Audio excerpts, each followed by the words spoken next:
The Virgin Mary in the Kingdom of the Divine Will. Day 11. The Queen of Heaven in the Kingdom of the Divine Will, in the first years of her life down here, forms a most refulgent daybreak, to make the longed-for day of light and of grace rise in the hearts. The Soul to the Little Baby Queen. Here I am again, near your cradle, celestial little Mamma. My little heart feels charmed by your beauty, and I am unable to detach my gaze from a beauty so rare. How sweet is your gaze! The motion of your little hands calls me to embrace you, and to cling, to press myself to your heart, which is drowned with love. Holy little Mamma, give me your flames, that they may burn away my human will, and so I can make you content, living of divine will together with you. Lesson of the Queen of Heaven. My child, if you knew how my maternal little heart rejoices in seeing you near my cradle to listen to me. I feel myself, with facts, queen and mother, because in having you near me, I am not a sterile mother or a queen without a people, but I have my dear child who loves me very much, and who wants me to do for her the office of Mamma and of queen. Therefore you are the bearer of joy to your Mamma, more so since you come onto my lap to be taught by me how to live in the kingdom of the divine will. To have a child who wants to live together with me in this kingdom so holy is the greatest glory, honor, and feast for your Mamma. Therefore pay attention to me, my dear child, and I will continue to narrate to you the wonders of my birth. My cradle was surrounded by angels, who competed among themselves in singing lullabies to me, as to their sovereign queen. And since I was endowed with reason and with science, infused in me by my Creator, I did my first duty to adore with my intelligence and also with my babbling little voice of a baby the most holy, adorable Trinity. And the ardor of my love for a majesty so holy was so great that, feeling myself languishing, I was delirious for wanting to be in the arms of the divinity, to receive their embraces, and to give them my own. And so the angels, for whom my desires were commands, picked me up, and carrying me on their wings, brought me into the loving arms of my celestial Father. Oh, with how much love they awaited me! I was coming from the exile, and the brief pauses of separation between me and them were the causes of new fires of love. They were new gifts that they prepared for me, to give them to me.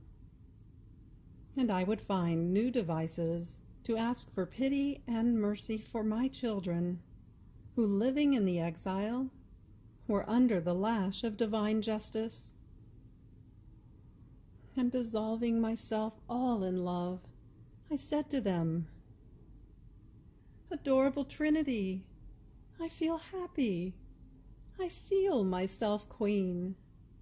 Nor do I know what unhappiness and slavery is. On the contrary, because of your will reigning in me, the joys, the happinesses are so great and so many that, little as I am, I cannot embrace them all. But in so much happiness, there is a vein of intense bitterness in my little heart. I feel in it my children unhappy, slave to their rebellious will. Have pity, Holy Father, have pity. Oh, please make my happiness whole. Make happy these unhappy children, whom I carry more than mother within my maternal heart.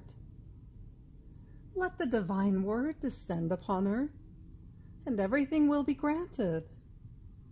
And I will not come down off of your paternal knees if you do not give me the deed of grace, that I may bring to my children the good news of their redemption.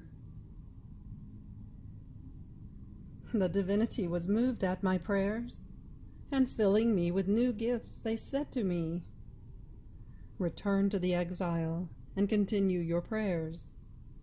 Extend the kingdom of our will in all your acts, for at the appropriate time we will make you content."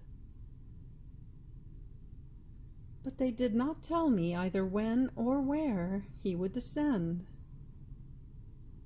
So I would depart from heaven only to do the divine will. This was the most heroic sacrifice for me, but I did it gladly, so that the divine will alone might have full dominion over me.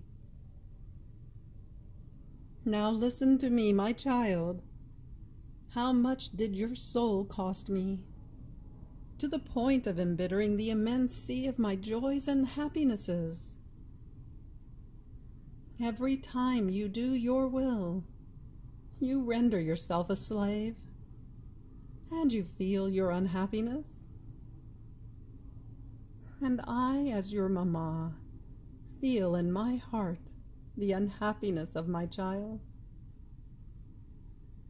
Oh, how sorrowful it is to have unhappy children, and how you should take to heart doing the divine will, since I reached the point of departing from heaven, so that my will might have no life in me. Now, my child, continue to listen to me. In each one of your acts, may your first duty be to adore your Creator, to know Him, and to love Him. This places you in the order of creation, and you come to recognize the one who created you. This is the holiest duty of each creature, to recognize her origin.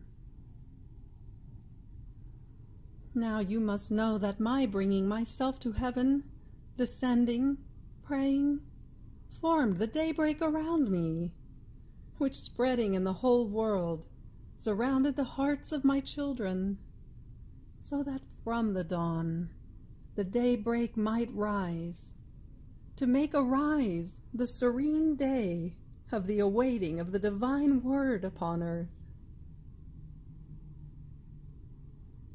The soul, celestial little mamma, in seeing you just newly born, giving me lessons so holy, I feel enraptured, and I comprehend how much you love me, to the point of rendering yourself unhappy because of me.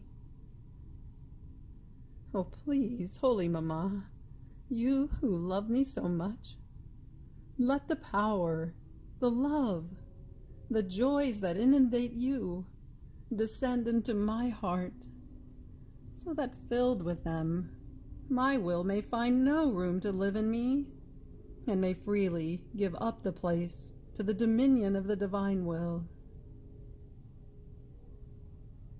Little sacrifice. Today, to honor me, you will do 3 acts of adoration to your Creator, reciting 3 glory bees, to thank Him for the many times I received the grace to be admitted to their presence.